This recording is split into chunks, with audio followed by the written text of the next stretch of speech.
was taking leadership advice from this person.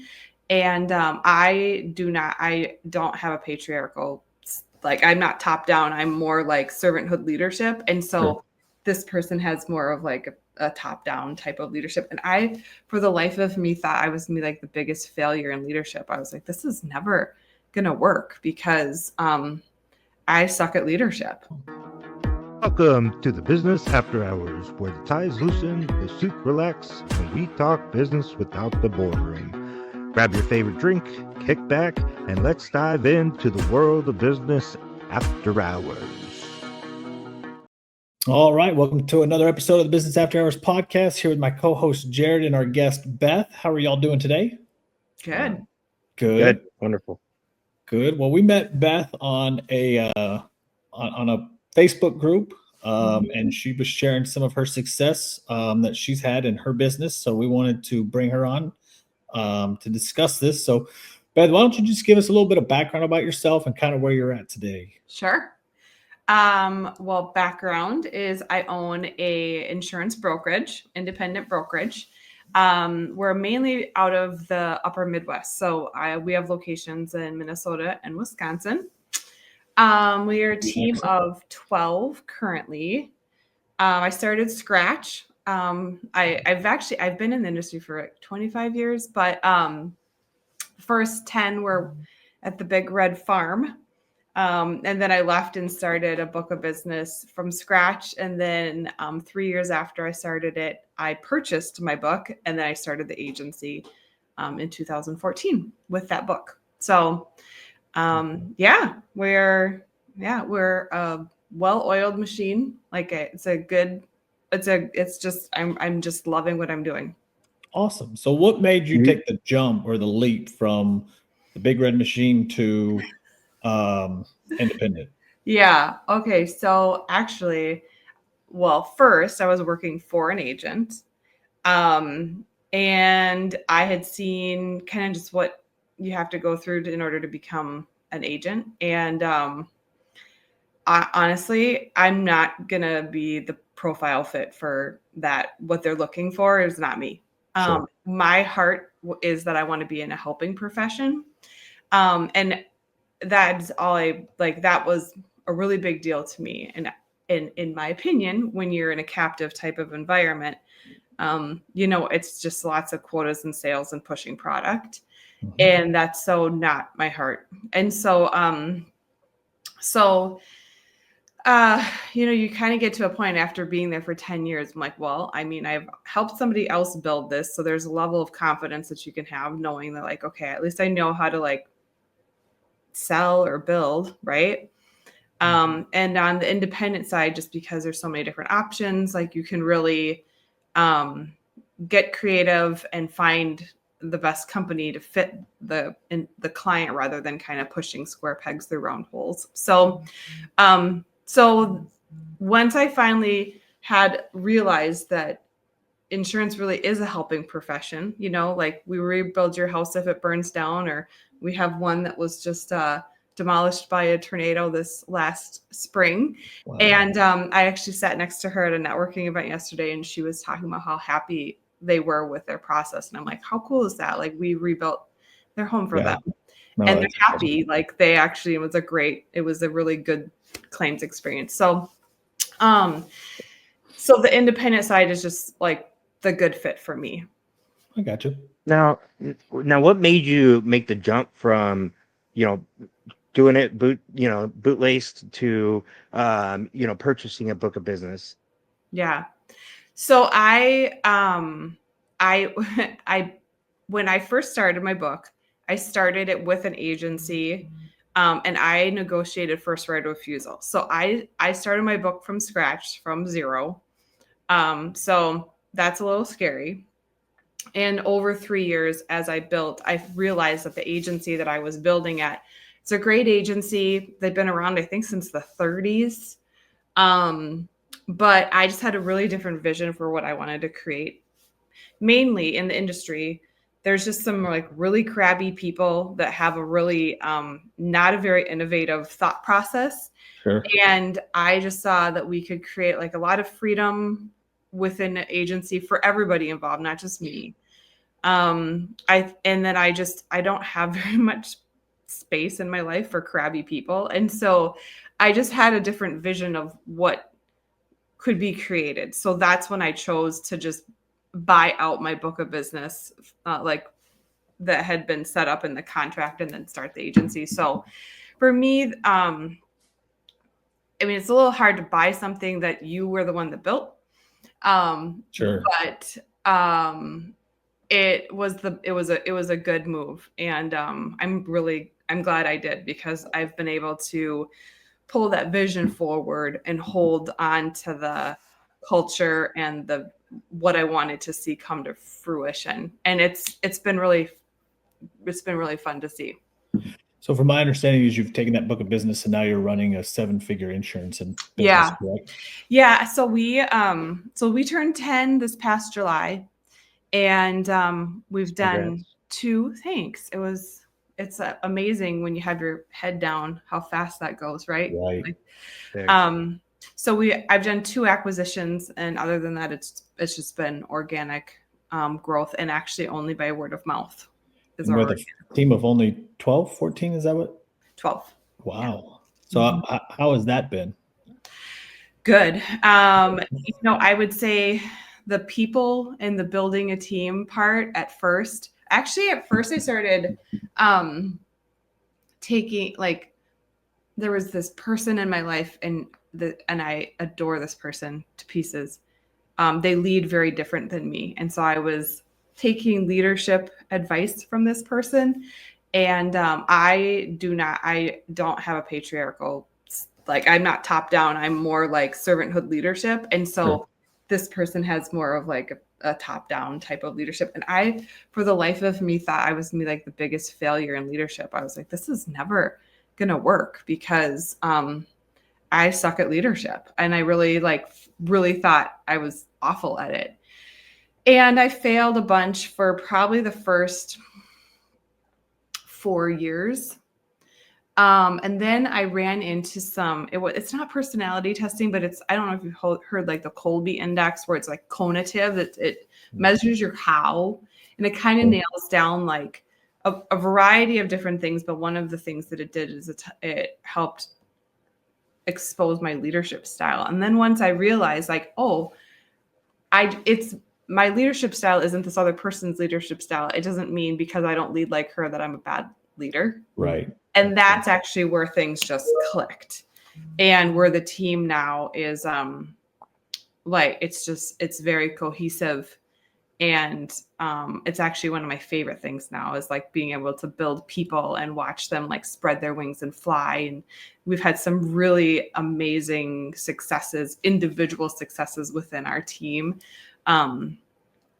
because, I'm able to kind of come alongside and just help people grow and challenge enough where they can win, but they're always kind of little, like at their fingertips, So do you feel that the servanthood leadership is what kind of catapulted you to where you're at?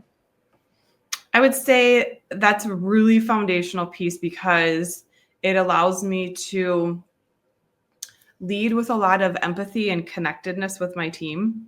And so I feel like, I have their heartstrings, and that's not like a play, right? Like it's true. Like that's how I feel about them. Like I'm super connected with them. I'm intentional about carving time out for them, but like my job is to take the best care of them so that they take the best care of the clients. So I would say, that's part of it, but then also just the fact that I will hold the expectations, like, and they are not going to be lowered. So you need to rise to the expectation. And so I am willing to hold people accountable.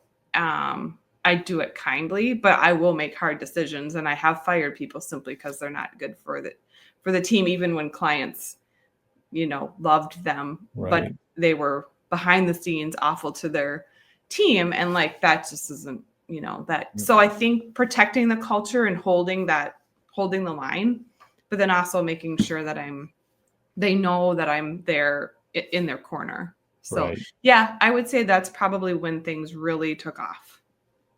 What would you say the biggest advice would be to somebody just starting out in the insurance world? Hmm. Hmm.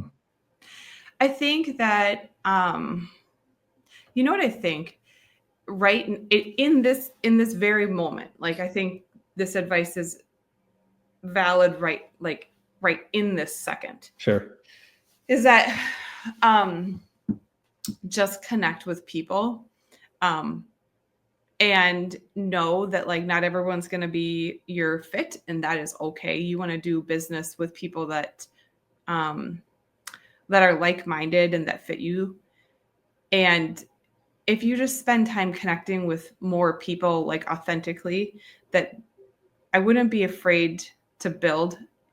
And I say like really leaning into the human connection piece of it, because I do a lot with technology and I'm pretty involved in like the tech piece of where insurance with insurance and where that's going.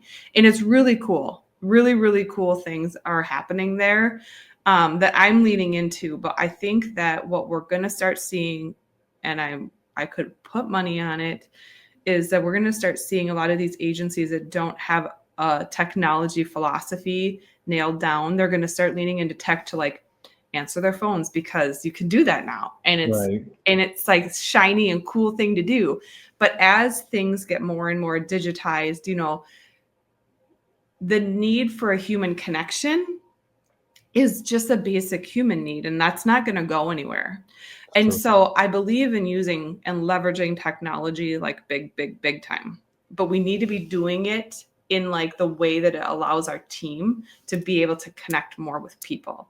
And so I think but I think there's going to be probably the majority of agencies that do this the wrong way, that they start to um digitize and automate the people out of the process. Mm. And that's going to so that's why I'm saying like really focusing on that human connection right now. It's almost like a little bit of like the old school is the new school. Right. So Yeah, I mean, that's weird advice, but that would be what I'd say. No, good. so obviously building a seven-figure business is very difficult to do in a very competitive market, especially insurance. If you lost it all today, would you be able to duplicate it? Yeah. Yes. Oh, okay. Yep, I would. You know why? Because I mean, if you think about it, all of my organic growth has been word of mouth. That means what I'm good at is like building relationships, taking care of people, honoring my word, and people share that because they're well cared for. They feel like they're not just a transaction. Sure. And like our referral partners know that like they're our clients, and they are going to tell their clients that we do a good job. Like I'm not, probably in the last week, I've heard it 3 times by sitting next to a referral partner who's also a client, but saying what their experience has been.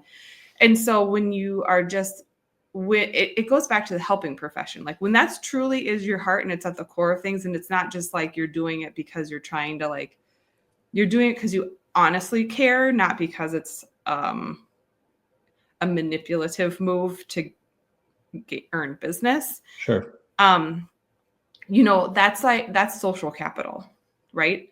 Which then leads to money. And so even if like somehow the bottom fell out, my relationships are still intact. No, that's good. That's good. And I think that's part of your leadership, right? Because Mm-hmm. you're a servanthood leadership. So obviously, it's not just with your staff; it's also with your customers. And that's clear that just how you're talking about still helping out your clients, your customers. That it's not just about helping out your staff, but also helping out your clients, Mm-hmm. and which gets you that word of mouth. So you had said that you're like a well-oiled machine now. How long did it take to get to become well-oiled? Um, I think, that's one thing I have to say. I'm really thankful for that first 10 years when I was at the Red Farm. I think that most captive carriers do an excellent job of training. It's a lot harder on the independent side. With captives, it's like one system and one product, and it's very simplified and boiled down, right? On the independent side, like we have over 150 carriers. We have a different management system than our neighbor next door. We have a different phone system. We have different CRM. We have different, so training, we just switched our CRM.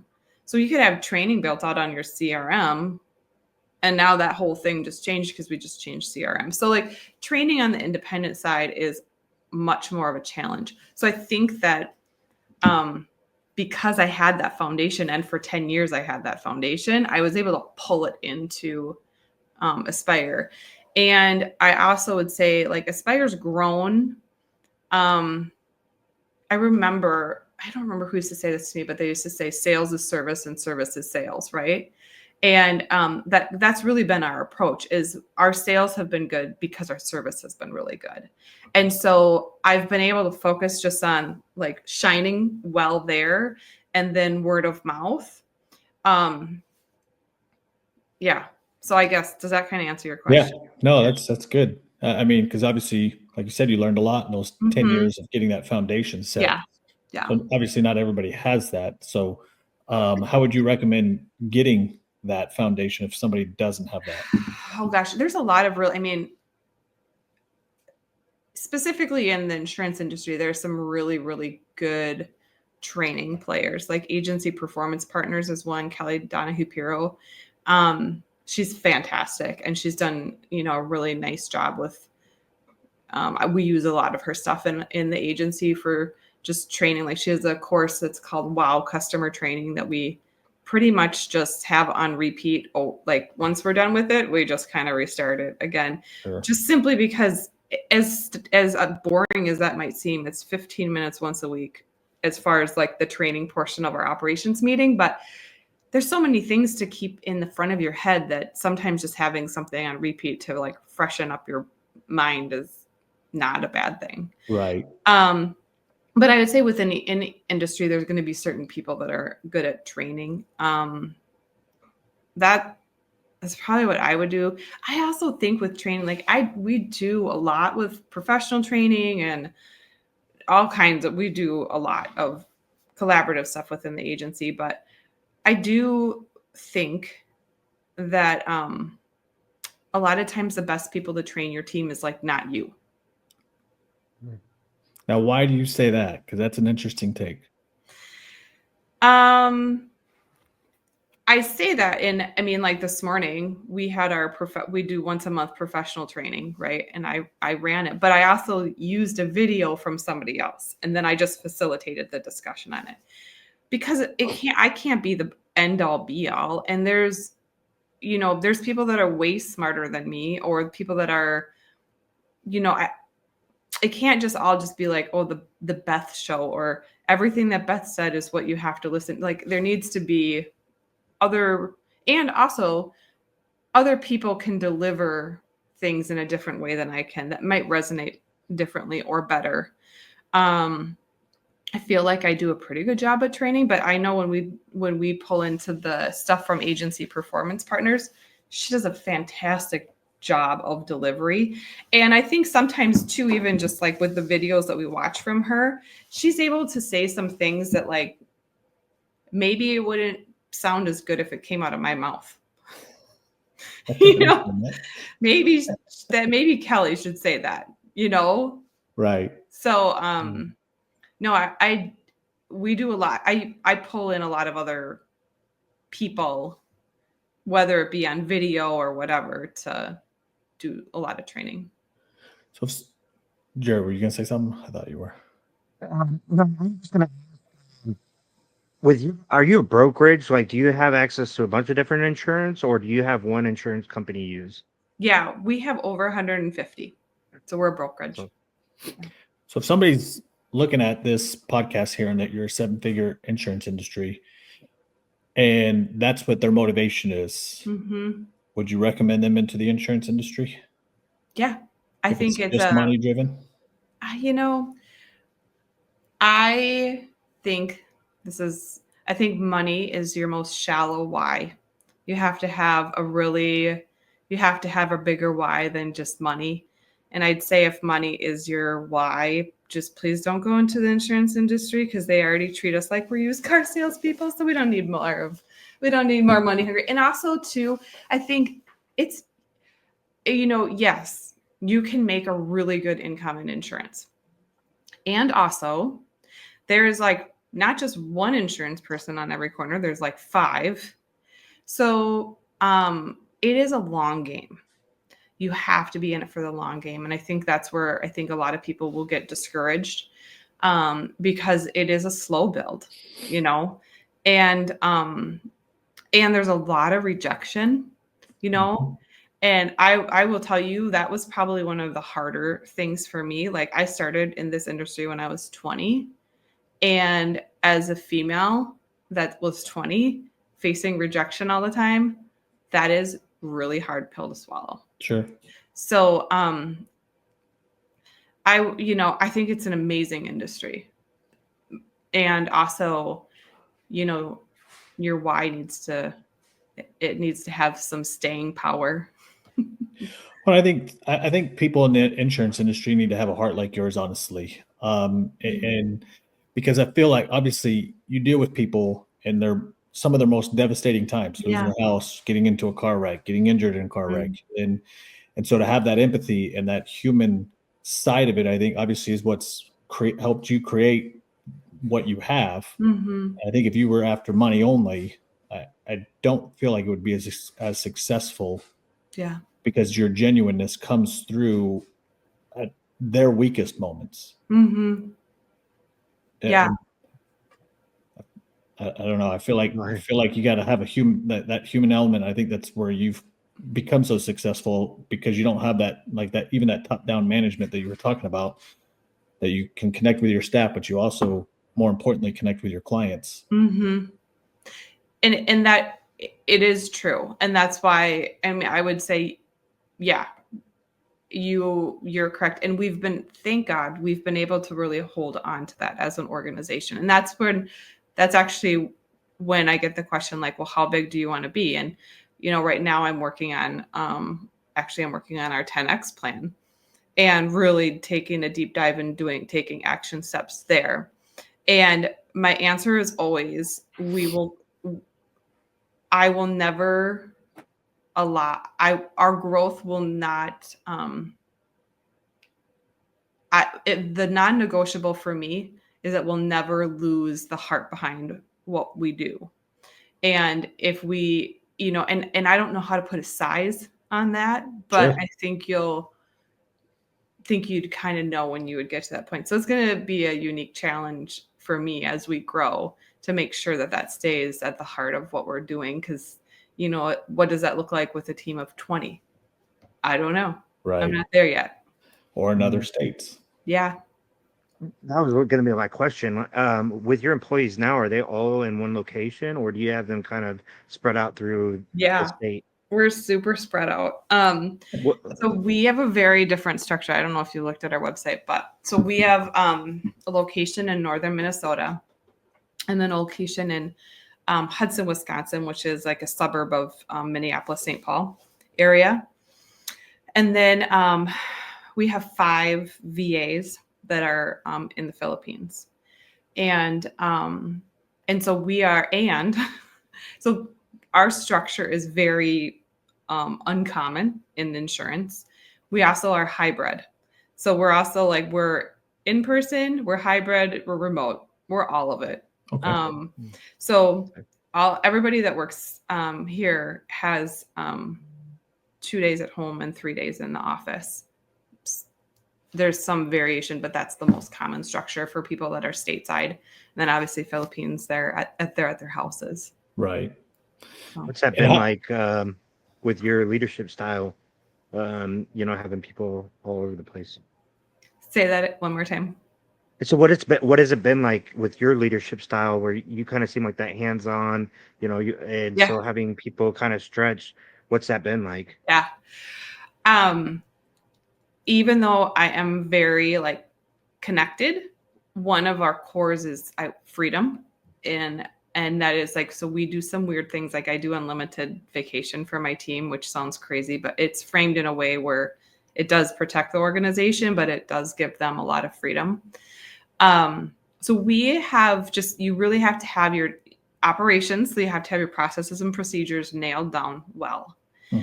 And then you also need to have your communication and cadence of communication and how things are going to flow nailed down as well. So for instance, I facilitate I facilitate a morning meeting Mondays. That's an operations meeting. That's for everyone in operations. And then an all team meeting Wednesday afternoons. And then I do take 10s on Fridays. So I sit down with everyone for 10 minutes and connect with them just personally one-on-one. And then in between that, so my agency manager, she has check-ins with the whole team at 8:30 in the morning and then 1:30 every day. Just reviewing workloads, questions, recalibrating to make sure that everybody gets out of work on time and that workloads are distributed properly. And then this was started by the team on their own. I had thought about it, but I was like, that feels really micromanaging, so I'm not doing that. And it was probably 3 months later, they started doing, they have an open Teams meeting that they are all in as a team all day long. And so they're kind of like they have a screen where everybody is like up there and all working together. And that's really worked well. It's worked well for training and just the camaraderie. We have a couple VAs that love karaoke. So it is not uncommon for me to walk through someone's office and hear karaoke being sung someplace. So it's very collaborative, even though it's so spread apart. Well, Beth, as we wrap up here, go ahead and give a plug for your insurance company, and then some advice for some young entrepreneurs, even female entrepreneurs like yourself, that you can give some good solid advice to as well, if you don't mind. I would say my solid advice would be learn early on how to balance your emotions, because you're going to have high highs and low lows, and it's a roller coaster, and you have to learn how to calibrate to stay pretty even. Not that you don't totally celebrate your wins, but just kind of keeping things at an even keel just to protect your heart. Otherwise you're going to just be all over the place, and that's not a good place to be. No good decisions happen in those moments. So that would be a piece of advice. And as far as Aspire goes, I would just say, if you want a true advocate, and people that are just have your back and are going to be honest with you and not pushy, we're your peeps. Awesome. Well, that's for Minnesota and Wisconsin, right? Yeah. Do you plan on branching out into other states, or? Yeah, I mean, we're licensed in Arizona, Illinois, and Montana as well. Okay. So we can write in other places. Our primary focus is Minnesota, Wisconsin right now. Okay, awesome. Jared, you got anything you want to add or ask? Just thanks for coming on, Beth. It was obviously insightful, and you definitely added a lot to the conversation. So I appreciate that. Yeah, thanks for having me. Congrats on your success. I mean, it's for sure not an easy feat, and so seeing that you can do it and confidence and being able to duplicate it too is inspiring. Thank you. Absolutely. Thank you, guys.